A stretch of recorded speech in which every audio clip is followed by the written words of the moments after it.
glorious. No, I won't give in till I'm victorious. And I will defend. What's going on, everybody? You already know what time it is. Your boy Menace, InternetSmarks. We back at it again.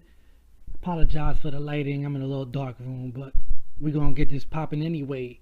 We got the NXT review from last night's show.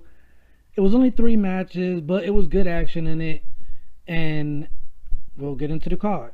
First of all, we had the #1 contenders match, Ember Moon versus Peyton Royce versus Liv Morgan, and this wasn't fair already from the jump because we already knew that Peyton Royce was going to have Billie Kay's help, and that's pretty much what happened. The majority of the match, Ember Moon was on the outside of the ring. She kept getting kicked out, and it pretty much was pointless to me. Like, I really felt like Ember should have won that match, but they pretty much kept her out of the majority of the match, so there was really no way she could have won. There was only one time she actually had a moment where she came in and hit her move, and it was on Billie Kay, so it really didn't even count. But at the end of the day, Peyton Royce ended up capitalizing on the match and winning. She's the new #1 contender. The only thing I'm happy about is Ember Moon didn't get pinned, so she's still undefeated. I guess they're just going to wait a little longer to have the match between Asuka and Ember Moon, the two undefeated ladies. I would hope that they would make that match and not have Peyton Royce beat Asuka, because if that happens, that's going to be ridiculous. But there's a different creative on NXT, so let's hope they're smart enough to build that the right way and just lead it up to a takeover match between Asuka and Ember Moon, the two ladies undefeated. Check it out. But yeah, Peyton Royce ended up winning that match. Followed that up with some UK action. We had the Bruiserweight Pete Dunne. He one of my favorites, yo. That dude is crazy. I love the way he fights. Against Mark Andrews, which is another one that, yo, I don't know. The moves that they be pulling off is shit that we have not seen on NXT, Raw, or SmackDown.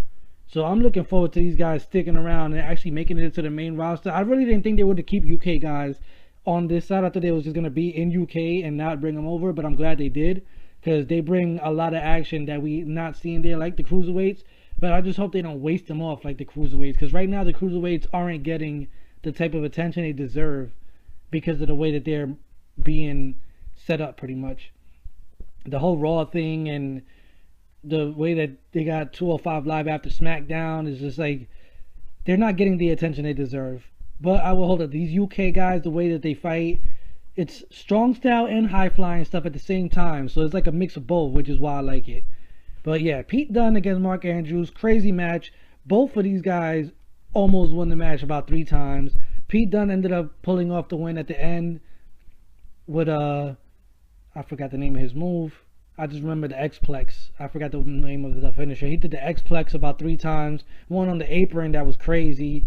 Mark Andrews is another one that got some wild moves. That whole suplex turned into a stunner. I don't know how the hell he does it. I love it. Keep these guys around. Bring more UK guys over. So far, the 4 that have been there are all great. So let's keep it pushing. They followed that up with the glorious main event. Bobby Roode against No Way Jose.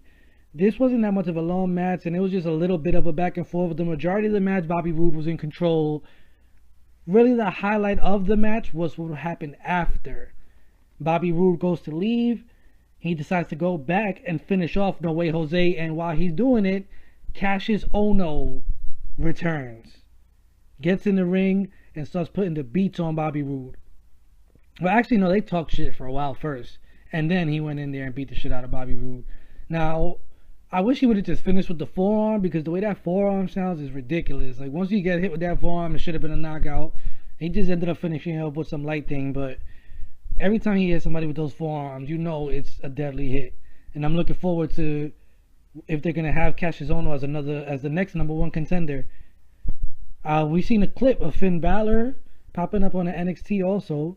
So let's see what's going to happen with that. Why he popped up on NXT and not go straight to the main roster again. But maybe, you know, they want to let him get his feet wet a little bit before he knows for sure if he's ready to go. And I also would like to see which storyline he's going to jump into, or if they're going to wait till after WrestleMania or at WrestleMania. Never know. But yeah, he showed up at a house show, pretty much ended up beating up on Bobby Roode and helped Nakamura out, and Nakamura hit him with the Kinshasa, which is another one because he's supposedly injured still right now, but he was at the house show too. But it was a future recording, so spoilers. It is what it is. The internet undefeated.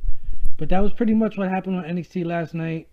Looking forward to next week. I believe tag team match. DIY is going to get their rematch. And I forget what the other matches are. But we'll be back after next week's show and let you know what happened and give my take on the show. That's it for last night's NXT. We will be back with further reviews and Fastlane coming up. So we'll be doing those also. We appreciate y'all for tuning in with us. Make sure y'all go check us out on Twitter at InternetSmarks1. Subscribe to the page. InternetSmarks. It's your boy Menace. Salute. Make sure to follow us on Twitter at InternetSmarks1 for all news, rumors, and updates for everything WWE, as well as live tweets for all WWE programming.